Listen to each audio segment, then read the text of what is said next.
চিরনিদ্রায় শায়িত আছেন বিএনপির চেয়ারপারসন ও সাবেক প্রধানমন্ত্রী বেগম খালেদা জিয়া।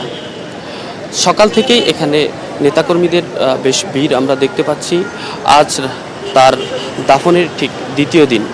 আমরা দেখতে পাচ্ছি দেশ থেকে রাজধানী এবং রাজধানীর বাইরে থেকে কিন্তু নেতাকর্মী ও সাধারণ মানুষ এখানে আসছেন তার কবর জিয়ারতের জন্য। কিন্তু এখানে যে আইন শৃঙ্খলা ব্যবস্থা বা আইন শৃঙ্খলা নিরাপত্তা সেটির জন্য ভেতরে যাওয়ার কোনো যে ভেতরে যাওয়ার কোনো অপশন রাখা হয়নি এবং গতকাল রাষ্ট্রীয় মর্যাদায় কিন্তু বেগম খালেদা জিয়ার দাফন সম্পন্ন হয়েছে। গতকাল বিকেল 4:30টার পর রাজধানীর জিয়া উদ্যানে তার স্বামী সাবেক রাষ্ট্রপতি জিয়াউর রহমানের কবরের পাশে কিন্তু তাকে সমাহিত করা হয়। দাফনের সময় বেগম খালেদা জিয়ার কবরে নামেন বড় ছেলে ও বিএনপির ভারপ্রাপ্ত চেয়ারম্যান তারেক রহমান। তিনি নিজেই মাকে কবরে শায়িত করেন এবং জাতীয় সংসদ ভবন এলাকায় কিন্তু তার জানাজা অনুষ্ঠিত হয় এবং জানাজায় আমরা যেটি দেখতে পেয়েছি যে বেশ মানুষ হয়েছিল, যে লক্ষ লক্ষ মানুষের উপস্থিতি কিন্তু আমরা দেখতে পেয়েছি এবং জাতীয় সংসদ ভবন এলাকায় তার শেষ জানাজা অনুষ্ঠিত হবে এবং এরপর জাতীয় সংসদ ভবন এলাকায় জানাজা শেষে কঠোর নিরাপত্তার মধ্যে দিয়ে জাতীয় পতাকা শোভিত মরদেহবাহী একটি গাড়ি করে কিন্তু খালেদা জিয়ার কফিন জিয়া উদ্যানের সামনে নেওয়া হয়।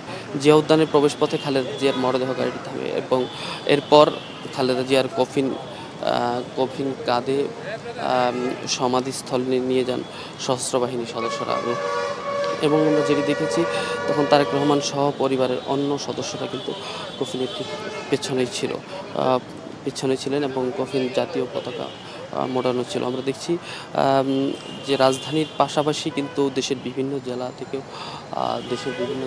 নেতাকর্মীরা এসেছেন কবর জিয়ারতের জন্য। তিনি যে একজন আপসহীন নেত্রী ছিলেন এবং খালেদা জিয়া যে তাদের কাছে চিরস্মরণীয় হয়ে থাকবেন সেটি কিন্তু আমরা ইতিমধ্যে দেখতে পেয়েছি। গতকাল যে তার জানাজা হয়েছে, জানাজার মধ্যে দিয়ে নেতাকর্মী দেশের বিভিন্ন প্রান্ত থেকে নেতাকর্মীরা আসছেন, সেখানে জমাচ্ছেন এবং তারা চলে যাচ্ছেন।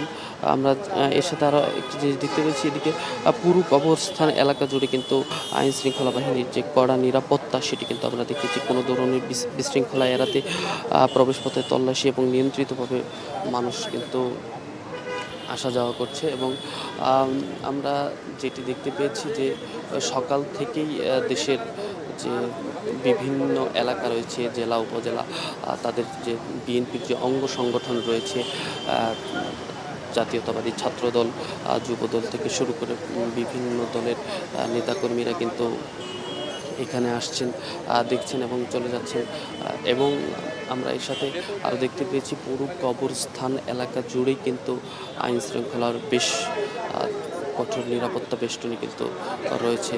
আমরা যদি আপনাদেরকে একটু দেখানোর চেষ্টা করি যে পুরো যে রাস্তাটা রয়েছে কবরস্থান এলাকায় সেদিক দিয়ে কিন্তু সব ধরনের গণযান চলাচল কিন্তু নিয়ন্ত্রিত রাখা হয়েছে। আর এর সাথে যে পুলিশের চেকপোস্ট সেটিও কিন্তু এখানে রয়েছে, যাতে কোনো ধরনের অপ্রীতিকর কোনো ঘটনা না ঘটে। আমরা আপনাদেরকে যদি আরেকটু দেখানোর চেষ্টা করি যে এখানে দলীয় নেতাকর্মীরা, দেশের যে বিভিন্ন এলাকা থেকে দলীয় নেতাকর্মীরা এসেছেন, এবং তাদের সাথে যদি আমরা একটু কথা বলার চেষ্টা করি তারা কোথা থেকে এসেছেন? আপনারা কোথা থেকে এসেছেন? আমি চট্টগ্রাম দক্ষিণ জেলা সাতখানিয়া থেকে এসেছি। এসে কি কবর জিয়ারত করতে পেরেছেন? আমরা মূলত গতকালকে এসেছি, জানাজায় অংশগ্রহণ করেছি।